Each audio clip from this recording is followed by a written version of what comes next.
There we go. That is right. Monday night, 7 p.m. Central can only mean one thing, one and only thing, and that is Help a Teacher Facebook Live. And listen, as we're winding down, this semester and getting closer and closer to the holidays, it's been awesome. I mean, just to see some of these posts, just amazing stuff that's going on in classrooms. And here's what I love about this time of the year is I love the balancing act of great teachers. I love watching the balancing act of that making this a magical time, and understand it's stressful for kids and families, and we're winding it down, and kids are knowing they're going to get out for the holidays, just a few days of a reprieve from school. I love watching great teachers balance that along with still taking time to stuff some knowledge into the noggin. And here's my favorite thing is I love watching great teachers that are aware of the fact that for lots of kids, man, not all of them, but for lots of kids, this time away isn't it's just not magical for all kids. For some kids, this is a few weeks without a hug. This is a few weeks without someone smiling and welcoming them onto the bus. This is a few weeks of not having someone in their life excited to see them. This is a few weeks of not having a nourishing meal. It's a few weeks of not feeling like they're a part of a family, like they are when they're in school, when they're in your classroom, when you're greeting them in the morning, and with that smile and the hug and the high five, the fist bump. I love watching great teachers acknowledge that and know. And so, yeah, listen, it's exciting to count down the days for sure, but not all kids are counting down those days in the same way. And I love that we have these heroic educators out there, heroic educators and teachers in the classroom, administrators, paraprofessionals, folks working in the library and in the nurse's office, the front office. I love what this time is and all that they do to make it as special as they possibly can for their kids.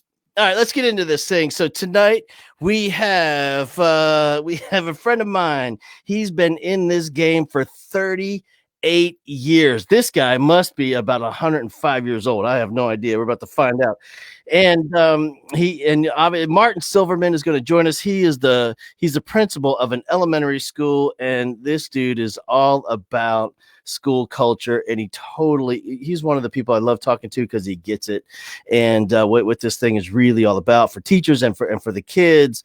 And I've loved every conversation we've ever had. I can't wait for you guys to meet him. Martin Silverman, I mean, come on. I mean, with a name like that, clearly Martin Silverman is a country boy. He comes from he's probably a mean two-stepper, and he has a big pickup truck and cattle in his yard, obviously. So let's get to know Martin Silverman from the San Antonio area. How are you, brother? Hey, Hal, it's good to see you. I'm doing great. I'm going to say that, a lot of your introduction was true. Some of it might be a little bit off. I'm going to start with the age. Okay, let's settle this right. First thing, 105. Some days it feels that, the 5:30 alarm goes off and 105 seems about right. The cattle are actually Chihuahuas. The pickup truck is actually a 4-door sedan. But I've been in Texas long enough. It's in my heart. I have two-step before though, and I know you're a New Jersey boy. You get it. You had to adapt yourself for sure. Let me tell you something. When you move here in junior high, they will beat the Northeast out of you. They'll remove that from you pretty quick, and you learn how to talk as funny as they do.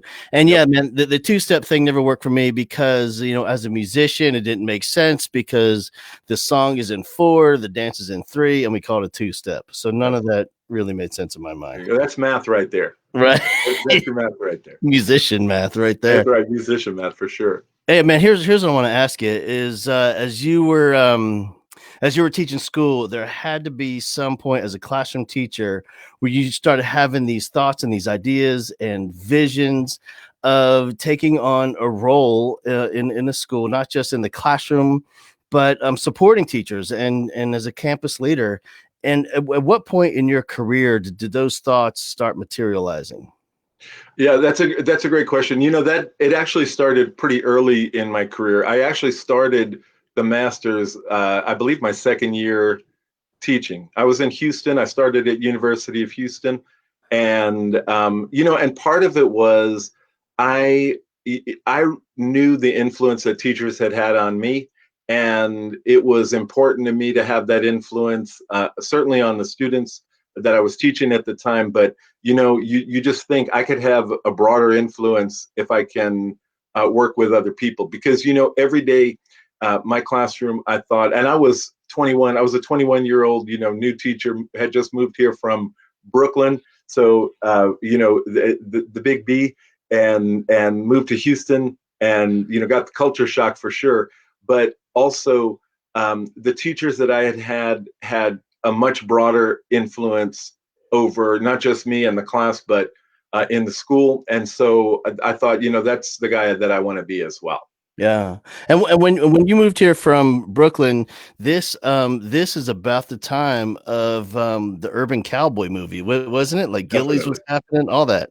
Oh my gosh, yes. I had the, you know, I don't know if you ever knew Gillies at all, but if you went to Gillies, they put a bumper sticker on your car. They just had people in the parking lot doing that. And that place was it was a hopping, man. That was quite a spot. And you know, the funny thing is, having got when I went there, they had live concerts at the time, and I actually saw Neil Young there. And so, you know, that's kind of a different, you don't expect that at Gillies, but you know, that was a great fusion of being a Northeasterner and then coming to Texas and seeing Neil Young at Gillies. Yeah. Hey, you know, when Megan brought up a great point is when I was talking in the beginning about how for some kids, as we wind down the semester, you know, it's just, you know, it's not as happy for some as it is for others. And Megan Simone, man, what a great point to reminding me that, man, we should not feel guilty at all about a mental break or self-care. Absolutely. And for you as because she's right. Like, you know, there's that saying that, you know, you can't pour from the a cup that's empty. Right. And so for you, as we're winding down these days leading up to the break, what is that message that you have for teachers, whether they're in your school or just teachers in general, that again, man, that balancing act, yes, absolutely take care of yourself, but let's keep in mind that some kids, man, this is not a great time. No, and you know what? The way Megan states it here about not feeling guilty for the mental break, she is like 100% correct.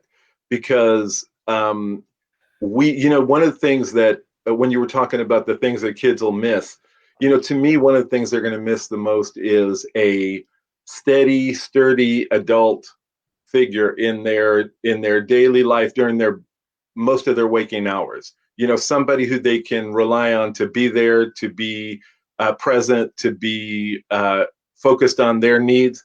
And you know, she's right.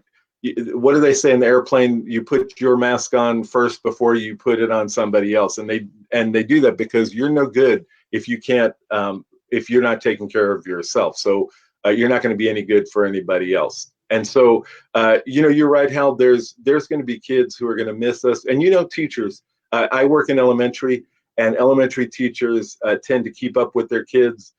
Kids will still, you know, contact them and email them, and our teachers, you know, so many of them share their cell numbers, their, you know, their just their regular life contact information, and so you know, those contacts are going to be made. Yeah. You know, it's interesting that I remember at my last position, it was at a high school, and one of the things we did, we went and mentored at the elementary school, but at this high school, that you know, there's the 1%er population where it's the kids that, you know, the 1% of kids that cause 90% of the Yeah. challenges we have. But you know what was always fascinating to me is those kids that were skipping class or causing the trouble. They were there in the cafeteria every day after school, playing cards, playing dominoes, hanging out. As much as they said they hated school, as much as they said they didn't want to be there, they were the last ones to leave.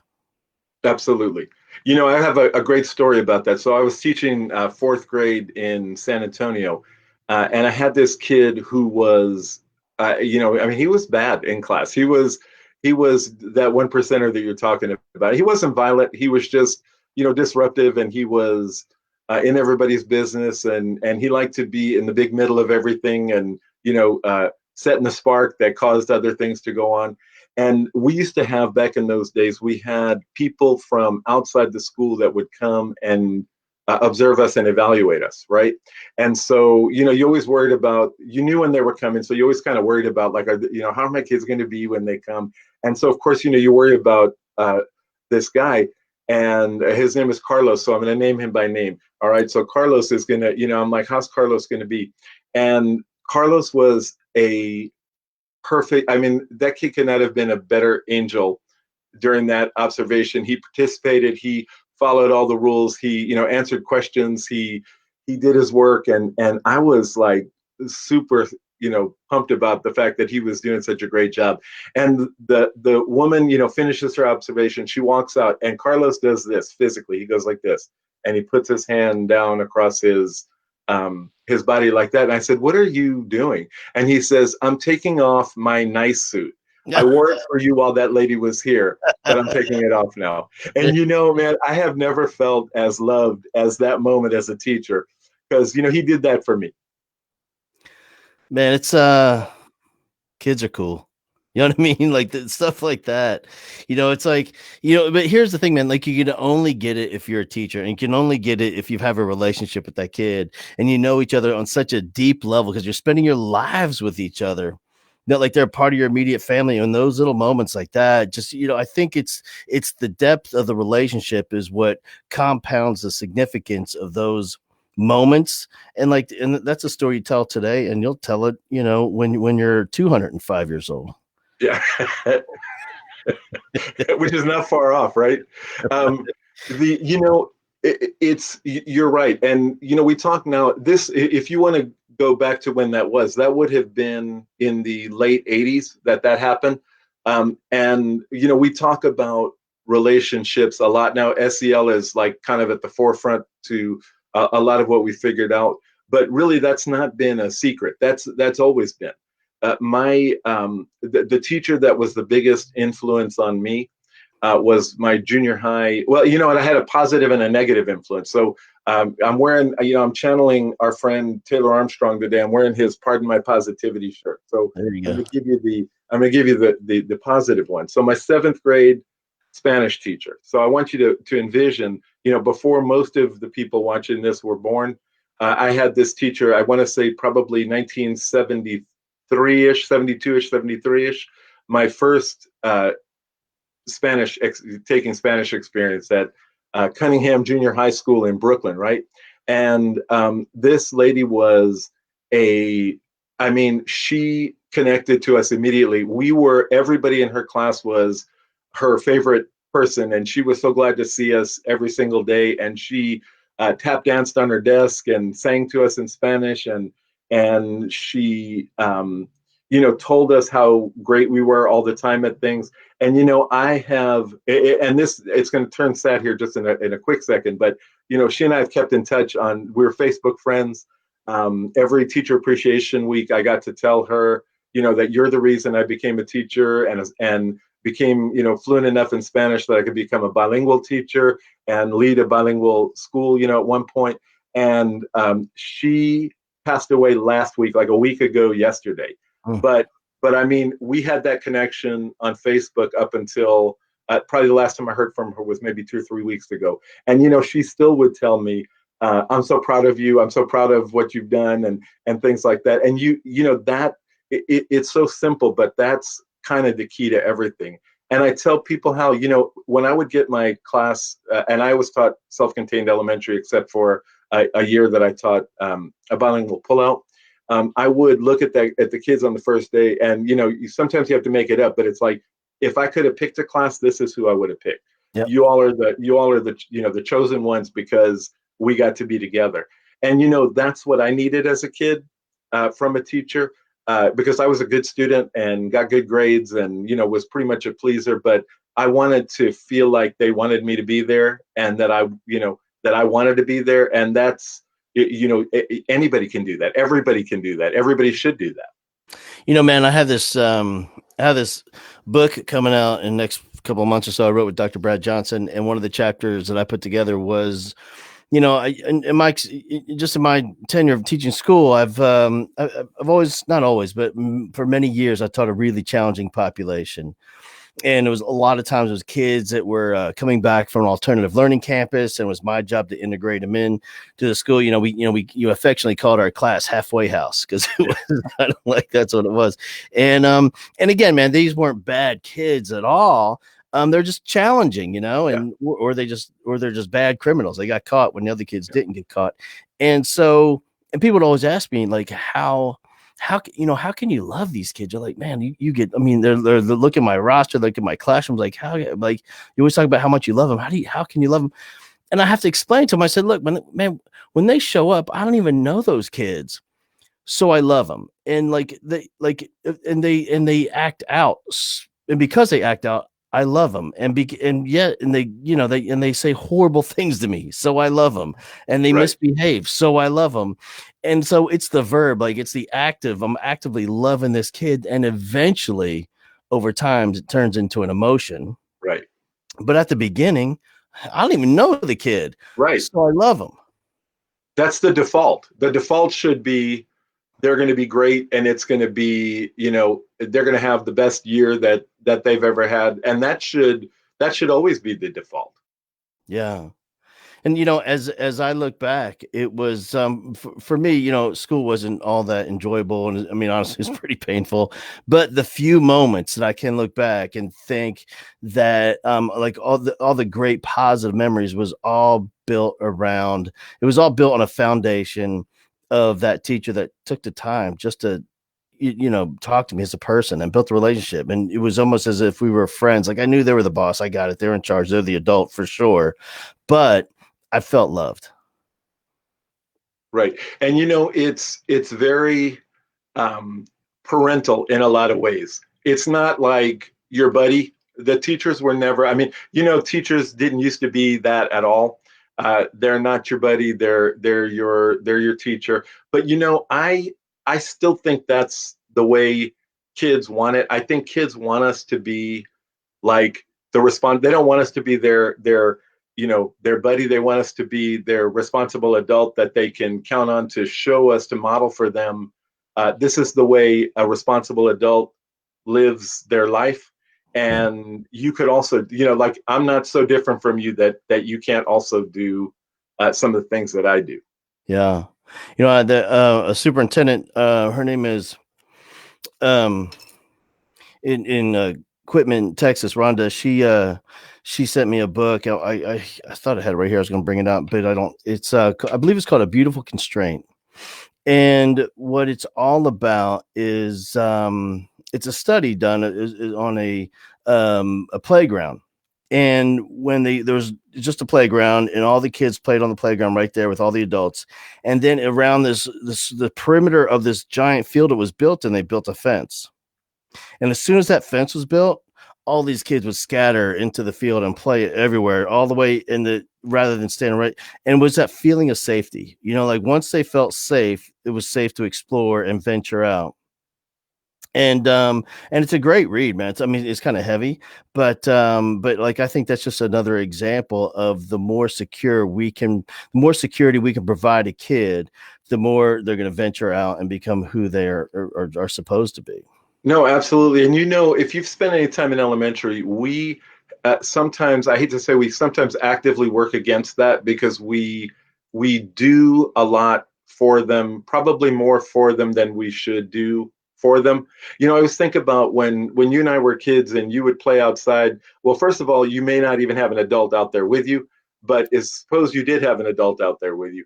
You would have an adult out there with you, and you might, run and fall down and whatever, scrape your knee, and nobody came running up to you immediately. They let you kind of get up and brush yourself off and kind of figure it out for a little bit. And then if you needed something, you would go, to the adult. But I think somehow, and I'm going to say it's imperceptibly, I didn't really I can't pinpoint exactly when that happened, but we started going to kids and trying to solve all their problems and fix all their scrapes immediately without giving them the power to try to do it themselves. Yeah. And so, I one of the things that I do, and it's like actively do. I even spoke about this at the TEPSA, the Elementary Principals Supervisors Association conference, not last year, the year before, uh, about letting kids. I don't want to use the word fail, but I use the example of I have these trees on my playground, and the kids will always, that's like obviously forbidden, but I was telling them, if you want to climb a tree, climb a tree. There's consequences to climbing a tree, but if you're with it and you want to do it, climb the tree. And I have these great pictures of these kids up in the trees, because to me, and you know what? Then kids, it stops being a thing to fear being hurt from. Does that make sense? Yeah. It starts being a thing like if I'm into climbing the tree, I climb the tree. And if I'm not, I'm not. And usually, but if you tell them don't do it, don't do it, don't do it, you're going to get a bunch of kids around that tree all the time, like trying to figure out a way they could climb it. When you tell them go ahead and climb it, a couple of them will find out it's too hard. I would have been one of those kids. I was not a tree climber, but I would have. But you have a couple of kids, and I had this one little guy. I'll send you the picture of it, Hal. Him sitting up in that tree. He would go up every recess and kind of just chill out up in the branches every day. It was a great thing to see. You know how far we've come is when my kid was like in junior high age, he's a sophomore in high school now, the boy. And, first of all, what you're describing as a parent, that's who I was with the daughter. I was trying to prevent everything possible from ever bad, but the boy, get out there. Let's see what happens. And so he goes to this day camp and was sponsored by a PE teacher. So during the school year, he teaches elementary PE. And in the summer, he put together the summer day camp, and he has this giant trailer he pulls behind his truck for day camp, and it's full of everything: bicycles, football equipment, rollerblades, hockey sticks, bows and arrows. I mean, you name it, he has it in this trailer. And in his, like, when you sign the waiver, it says your kid is going to get hurt. It's a question of how bad is it going to be. and so my son would tell me these stories, where they would be, they went to go canoeing, but they stopped and found this like puddle thing, and it was kind of on this edge of a bank, and they decided to stop and let's see who can jump over this thing. And then they found there was a dead alligator, so they went and examined it with sticks, and I thought, man, this is like normal growing up in 1975. Yeah. But now, oh yeah, no, definitely. Yeah, definitely. I have this video of these kids a couple of years ago. We have tetherball still, so that you can tell how not modern we are, because tetherball, you can get whacked with the tetherball. But we have tetherball, but we also have a tree right on top of the tetherball, and the ball would get wrapped up in it every now and again. And I would always tell the kids, look, they would ask me, because I do lunch recess for third and fifth graders after lunch, right? So fifth graders, this is usually them. And sometimes they'll do it on purpose. They think it's fun to get it wrapped up there. But then kids will come and say, can you help us get that tetherball down? And I'm like, no, I'm way too old, way too fat to climb up, and get that done. But if y'all want to figure it out, and I have this great video of fifth graders helping each other come up with a plan, taking this one kid or these two girls and hoisting them up by their feet, and one of the girls, unwrapping the tetherball, and then cheering for her. And I think, we're trying to teach them how to solve problems, how to face something, and not, number one, not just give up on it. Number two, not necessarily immediately go ask somebody to help them to do it, but develop the skills to be able to say, how do we make a plan? How do we solve this problem? How do we get it done? And then the best part is, then we, celebrate at the end when we've done it. Right. And you can't get any more natural than that. No, I mean, heck, the sales skills of how we're going to convince this girl to let us push her up there. Yeah. Yeah. Hey, I'm curious for you when because you have a real unique culture in your school, and when you're looking to add a new family member, and somebody moves on, and or it's time to hire somebody else. Like, how do you make sure they fit? That for me, like, because you know how it is. Maybe you've Yeah, oh experienced yeah, it. Just the one wrong hire could be catastrophic. absolutely. And I'm in that position right now. I was just hit with a mid-year retirement. I was just told about it last week, so I'm getting ready to do that right now. You are psychic in that. This is obviously something I've been thinking about a lot recently. And one of the things that you and I had talked about my potential future podcast, Yeah. and my potential future podcast has a name. It's called The Second Question. All right. And the second question of my teacher interview is the answer to what you're asking. So what I ask people is, the first one is always a fluff question, tell us about whatever, whatever. But the second question is, who's the best teacher you ever had and why are they the best? And you hear, like, first of all, for the interview committee, it's like you hear amazing tributes. You hear, you hear exactly what people value in teachers, which should correlate to what they value in their own teaching. And it hasn't steered me wrong. And if I were to ask you to guess, I know you would know the answer, and so would anybody watching this. If I were to ask you how many people talk about specific content, it's probably maybe 1% of people have talk about Yeah. content. But what they talk about is somebody who took an interest in me, who saw something in me, excuse me, who believed that I could do something, who saw past my facade and was able to let me be uh, who I was in that class, who somebody who spoke to me um, with respect and was real, and was real to me, and that's like everything.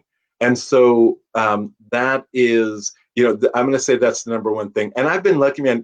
38 years, right? I've run across a lot of kids, so I have like former students. I have one teaching for me right now. I've hired actually several.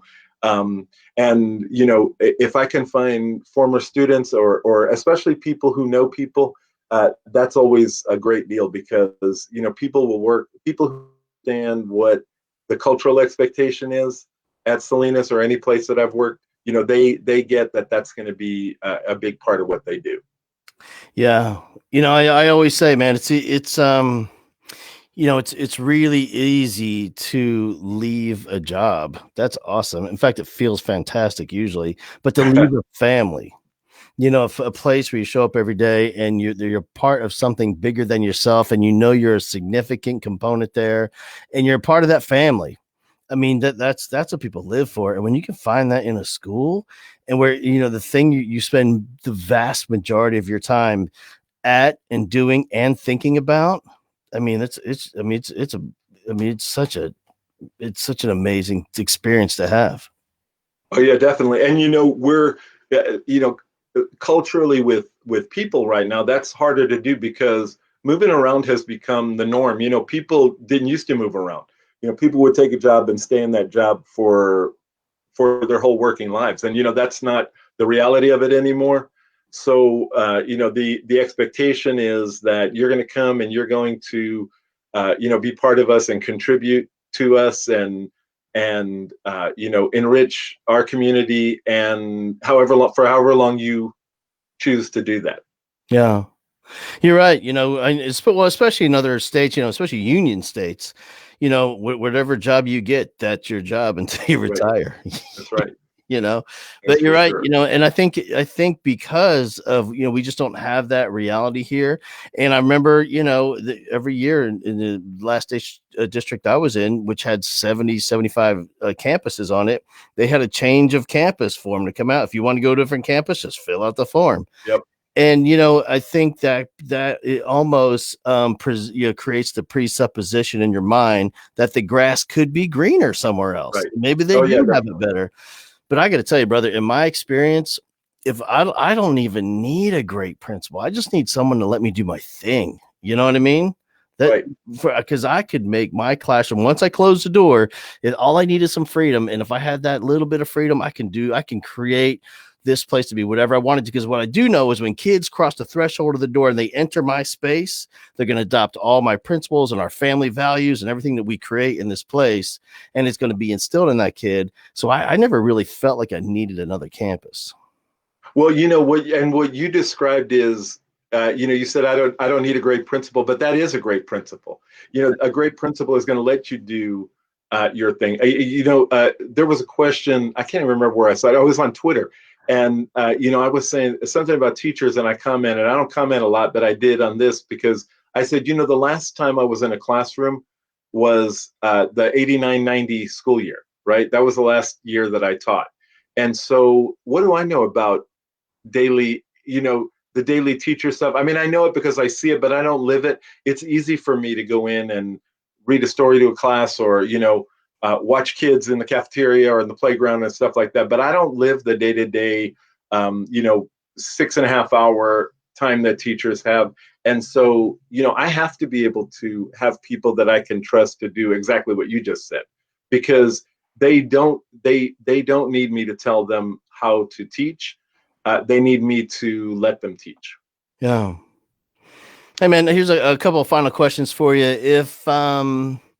If you were going to give some suggestions to some teachers during this Christmas break, in terms of taking care of themselves and feeding their soul, what recommendations would you give them?